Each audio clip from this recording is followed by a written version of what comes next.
नमस्कार दोस्तों, मैं पुनीत चतुर्वेदी परीक्षा के ऑफिशियल यूट्यूब प्लेटफॉर्म पे आपका स्वागत करता हूं।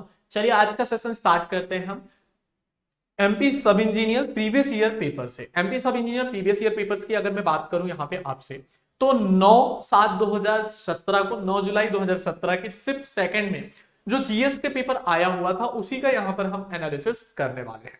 तो चलिए ये एनालिसिस करें, पेपर सॉल्व करें। उसके पहले आप लोग फटाफट एक बार सेशन को लाइक कर दीजिए और ज्यादा से ज्यादा सेशन को शेयर करिए।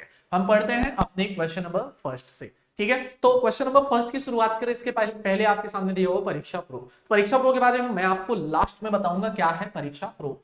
तो सबसे पहले हम बात करते हैं क्वेश्चन नंबर फर्स्ट की। पहला नंबर क्वेश्चन क्या लिखा हुआ है, स्क्रीन में दिया हुआ है क्वेश्चन नंबर 1।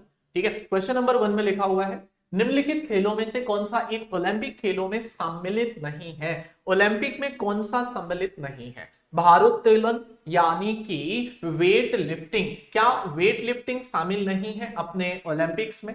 या फिर दूसरा है मुक्केबाजी, साइकिलिंग, शतरंज या क्रिकेट। तो साइकिलिंग शामिल है, ये नहीं होगा। मुक्केबाजी भी शामिल है, नहीं होगा। वेट लिफ्टिंग भी शामिल है, नहीं होगा। लेकिन क्रिकेट को ओलंपिक खेल्स में, ओलंपिक गेम्स में शामिल नहीं किया गया है। ठीक है ना। अगर हम बात करें यहाँ पे ओलंपिक्स के लिए, तो ओलंपिक की शुरुआत 776 बीसी में, 776 बीसी में हुई थी। कहां से?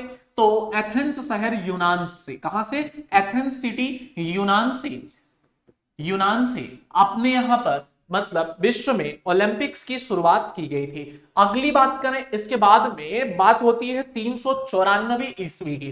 394 ईस्वी में एक राजा थे, उनका नाम था, राजा का नाम है, रोम राजा जो थे थियोडोसियस। क्या नाम है? थियोडोसियस राजा थे। ठीक है, थियोडोसियस। तो थियोडोसियस ने इन्हें बंद कर दिया था, इन्हें बंद कर दिया, इन खेलों को बंद करा दिया। ठीक है, इसके बाद में हम बात करें बैरन डी, क्या नाम बताया? बैरोन पियरे डी कोबार्टिन, है ना। तो 1894 की बात है, 1894 में फ्रांस के, कहां के? फ्रांस के Pierre de Coubertin, Baron Pierre de Coubertin ने पुनः ओलंपिक्स की शुरुआत करी या आधुनिक ओलंपिक की शुरुआत करी। तो ये आपको याद रखना पड़ेगा। सबसे पहले 776 बीसी में एथेंस में, यूनान शहर से ओलंपिक गेम्स की शुरुआत हुई थी। ठीक है, फिर इसके बाद में 394 में राजा थियोडोसियस ने इन्हें बंद करा दिया। 1894 में फ्रांस के बैरन पियरे डी कोबार्टिन के द्वारा इन्हें पुनः शुरू कराया गया। हेडक्वार्टर की बात करेंगे तो हेडक्वार्टर है ओलंपिक्स का लुसानी। लुसानी कहां आता है? स्विट्जरलैंड। कहां पर? स्विट्जरलैंड, है ना, स्विट्जरलैंड में आता है लुसानी। यहां पर इसका हेडक्वार्टर है, याद रखिएगा। फिर इसके बाद में आईओसी मतलब इंडियन ओलंपिक कमेटी या भारतीय ओलंपिक परिषद की बात की जाए तो भारतीय ओलंपिक परिषद, इसकी बात कर ले, भारतीय ओलंपिक परिषद, इसकी शुरुआत हुई है 1924 में। इंपॉर्टेंट है, याद रखेंगे। भारतीय ओलंपिक परिषद की शुरुआत कब की गई? तो 1924 में भारतीय ओलंपिक परिषद की शुरुआत की गई। ये फैक्ट्स आपको इसके साथ में एडिशनल याद रखने पड़ेंगे।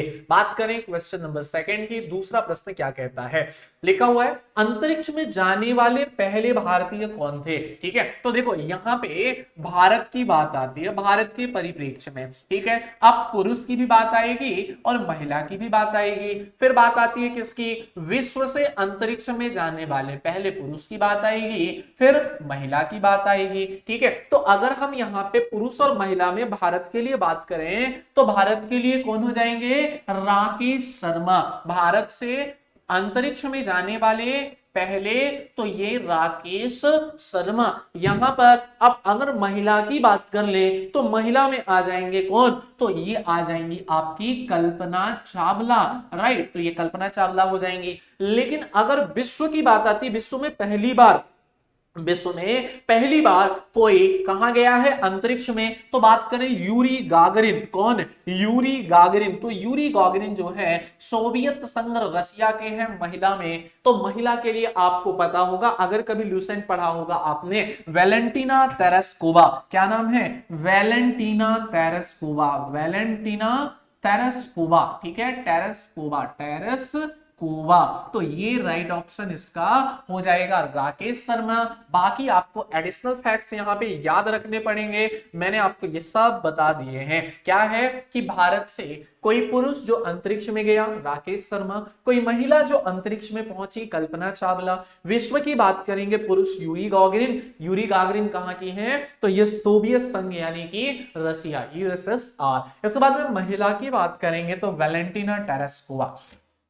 बात करें क्वेश्चन नंबर 3 की, तीसरा प्रश्न कहता है सूर्य मंदिर। तो कोणार्क का सूर्य मंदिर आप लोगों ने पढ़ा ही होगा, तो ये क्वेश्चन तो आंख बंद करके हर कोई लगा सकता है, ठीक है ना। अब देखिए इसकी बात है, नरसिंह देव प्रथम ने, किसने? नरसिंह देव प्रथम के द्वारा इस मंदिर को बनवाया गया। नरसिंह देव प्रथम ने कोणार्क के सूर्य मंदिर को उड़ीसा में पुरी नामक शहर में, कौन से शहर में? पुरी शहर में स्थापित कराया था। तो ये फैक्ट आपको याद रखना है, सूर्य भगवान को समर्पित ये मंदिर है। क्वेश्चन नंबर 4 है, चौथे नंबर का आज का प्रश्न है, भारतीय वायुसेना के मार्शल 5 सितारा रैंक के लिए पदोन्नत करने वाले एकमात्र अधिकारी। तो अर्जन सिंह एकमात्र अधिकारी थे जो 5 स्टार रैंकिंग के लिए पदोन्नत हुए थे, ठीक है। चलिए नेक्स्ट बात करते हैं क्वेश्चन नंबर 5 की। 5वां नंबर प्रश्न क्या आया था उस साल परीक्षा में, है ना, एमपी सब इंजीनियर में? तो बीबी व्यास को निम्न में से कौन से एक राज्य के मुख्य सचिव के रूप में नियुक्त किया गया? तो बीबी व्यास की बात की जाए, कौन से राज्य के मुख्य सचिव के रूप में नियुक्त किया गया था? इंपॉर्टेंट है, याद रहेगा आपको कि ये आपका जम्मू कश्मीर के, अब देखो जम्मू कश्मीर के मुख्य सचिव पूछ लिया, लेकिन मध्य प्रदेश की बात करें तो मध्य प्रदेश के जो पहले मुख्य सचिव थे उनका नाम था एच.एस. कामत।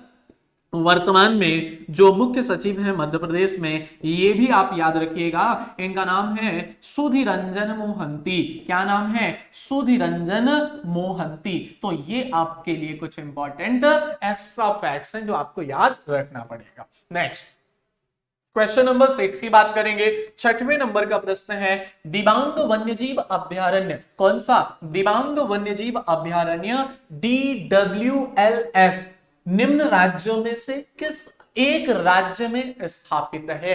तो दिबांग वाइल्ड लाइफ सेंचुरी की बात हो रही है, ये कहां पर स्थापित है? तो 1992 में बना था। 1992 में दिबांग वाइल्ड लाइफ सेंचुरी की स्थापना हुई है। 4149 किलोमीटर स्क्वायर इसका क्या है?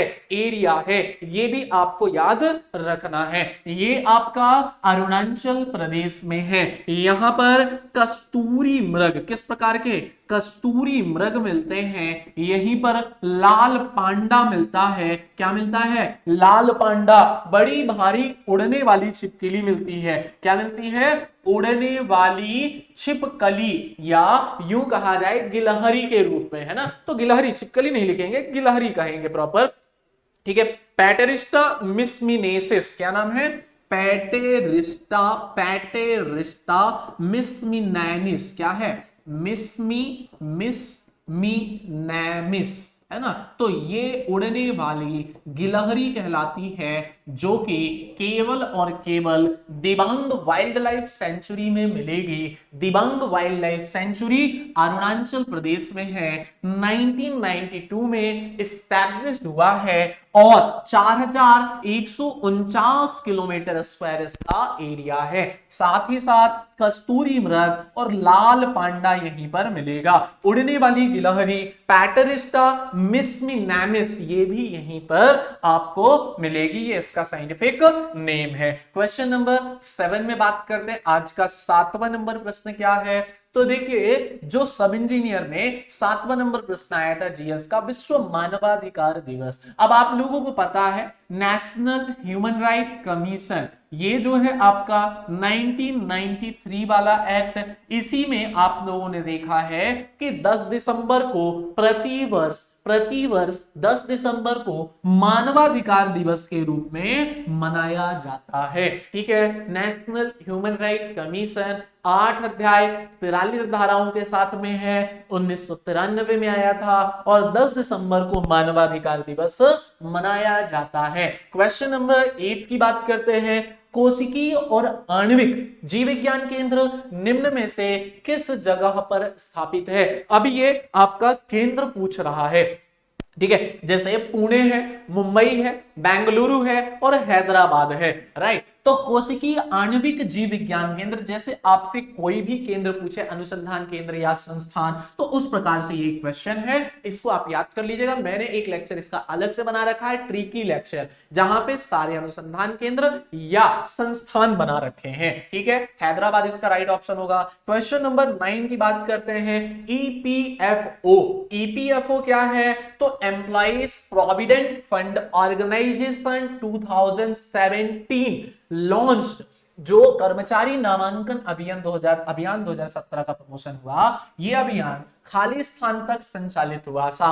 कब से कब तक ये ईपीएफओ का अभियान चलाया गया था? ठीक है ना, तो ये आंसर आपको देना है। तो राइट ऑप्शन है 1 जनवरी 17 से 31 मार्च 17, या कि फिर कहां लिखा हुआ है 1 जनवरी 17 से लेकर 31 मार्च 17, जहां लिखा होगा यही अपना राइट आंसर बन जाएगा। 1 जनवरी 17 से 31 मार्च 17 तक ईपीएफओ का जो अभियान था वो चलाया गया था। ठीक है, नेक्स्ट बात करते हैं क्वेश्चन नंबर 10 की। 10वां नंबर प्रश्न है मनप्रीत कौर। अब क्वेश्चन है मनप्रीत कौर निम्न खेलों में से किस एक से संबंधित है? अब मनप्रीत कौर की बात करें तो मनप्रीत कौर का संबंध कहां से है? पंजाब से है। कहां से? पंजाब से। पंजाब में पटियाला में इनका जन्म हुआ था। कहां पर? पंजाब के पटियाला में इनका जन्म हुआ था।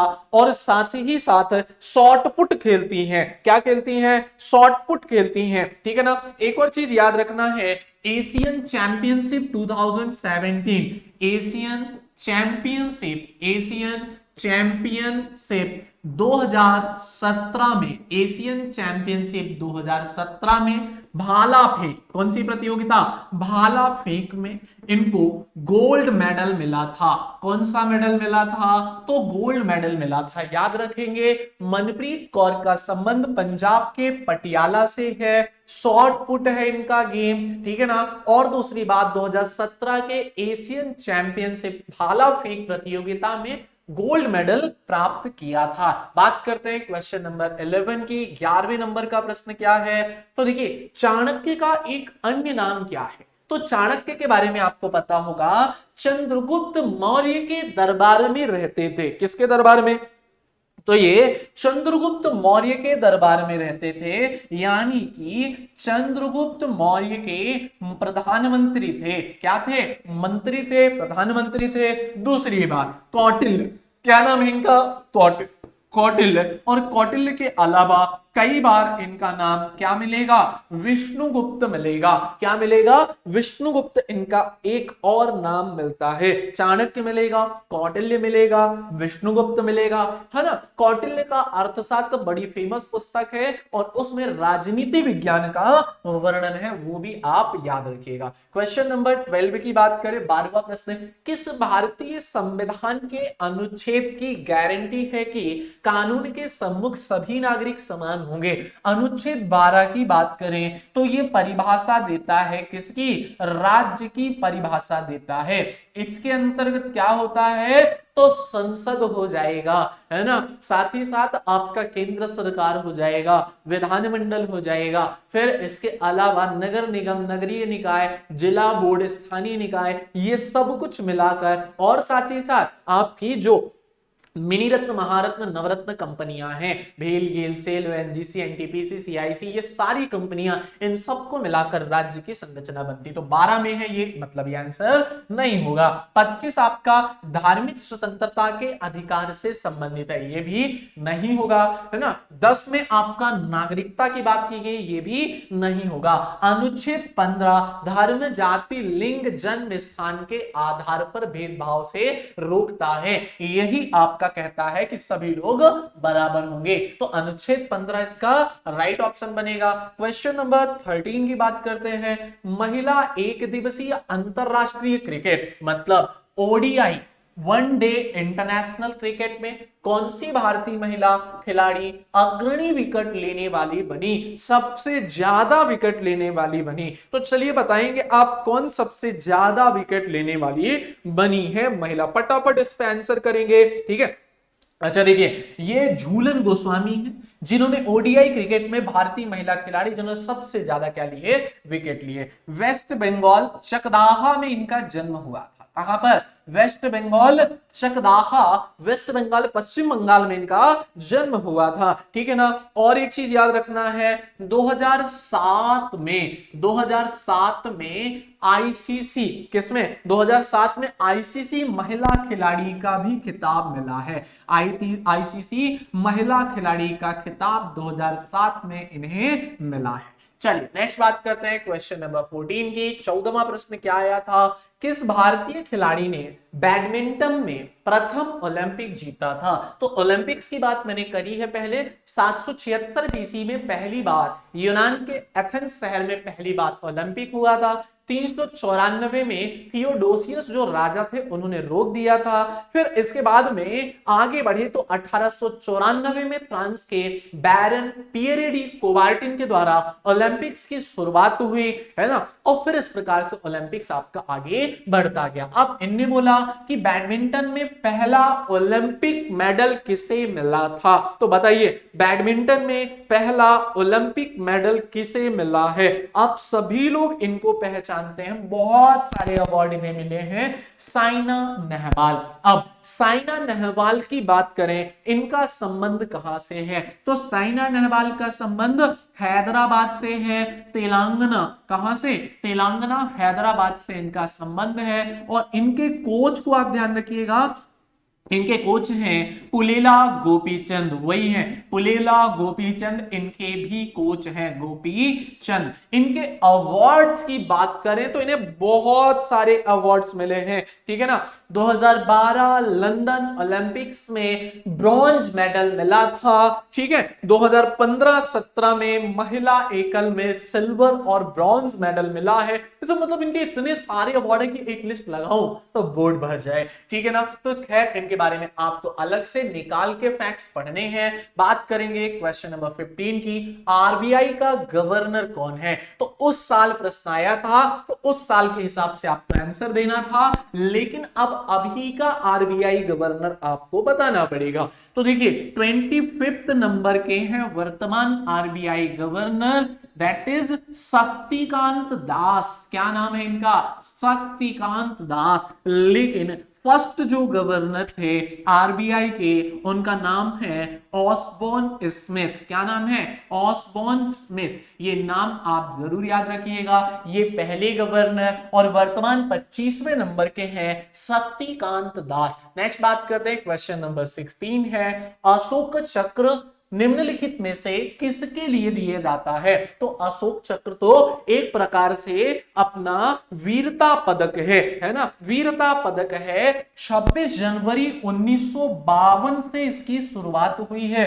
कब से? 26 जनवरी 1952 से शुरुआत हुई है। शांति के क्षेत्र में वीरता पदक के लिए प्रदान किया जाता है। ऑप्शन के हिसाब से क्या सही आंसर होगा? बच्चों द्वारा वीरता, सबको वीरता के लिए। राष्ट्रीय विकास में असाधारण योगदान नहीं, साहित्य में नहीं, साहित्य के लिए। युद्ध के मैदान से दूर जमीन, वायु, समुद्र पर सबसे अधिक उल्लेखनीय बहादुर या आत्मत्याग किया हो तो उन्हें क्या मिलता है? अशोक चक्र से सम्मानित किया जाता है। तो ये आपको इंपॉर्टेंट है, जरूर याद रखना है। ठीक है, चलिए नेक्स्ट बात करते हैं यहां पे आपसे कि मैंने आपको बोला था शुरुआत में कि आपको लास्ट में बताऊंगा परीक्षा प्रो क्या है। तो परीक्षा प्रो की अगर मैं बात करूं तो परीक्षा प्रो का मतलब क्या है कि ये एक वन पास होगा। वन पास में क्या है कि अगर एक टेस्ट सीरीज लेते हैं तो अलग चार्ट, फिर दूसरे लेंगे तो अलग चार्ट, तो ऐसा नहीं करना। परीक्षा प्रो लाता है आपके लिए सारी टेस्ट सीरीज बिल्कुल एक साथ, मतलब परीक्षा प्रो लेने पर परीक्षा में जितनी भी टेस्ट सीरीज चल रही होंगी सारी टेस्ट सीरीज यहां पे आपको मिल जाती है। और एक बात कि इसमें 1 साल की वैलिडिटी होगी और पूरा का पूरा ये आपका बाइलिंगुअल मिलेगा। और लाइक जैसे हम बात करें एमपी पटवारी हो गया है ना, एसएससी सीजीएल, संविदा वर्ग 2, इस प्रकार की बहुत सारी टेस्ट सीरीज यहां पे आपको मिलती है। और बात करें जो लोग पहली बार चैनल में आए वो चैनल को सब्सक्राइब जरूर करना। यहां पे डेली हमारी सुबह 11 से शाम 4 बजे तक क्लासेस चलती है। 11 बजे से 12 बजे तक कंप्यूटर के प्रदीप सर की, 12 से 1 बजे तक सोम सर की मैथ्स की क्लास, 1 से 2 बजे तक हिंदी की मेरी क्लास चलती है और 2 से 3 बजे तक एमपीजीके की क्लास चलती है। ठीक है, वहीं 3 से 4 बजे तक रीजनिंग की कुंदारा सर की क्लास चलती है। तो ये सारी क्लासेस आपको परीक्षा के यूट्यूब चैनल पे मिलेगी। अगर क्लास अच्छी लगी हो तो कमेंट करके जरूर बताइएगा। मिलते हैं आपसे इसी प्रकार के अगले सेशन में, तब तक के लिए धन्यवाद। जय हिंद, जय भारत।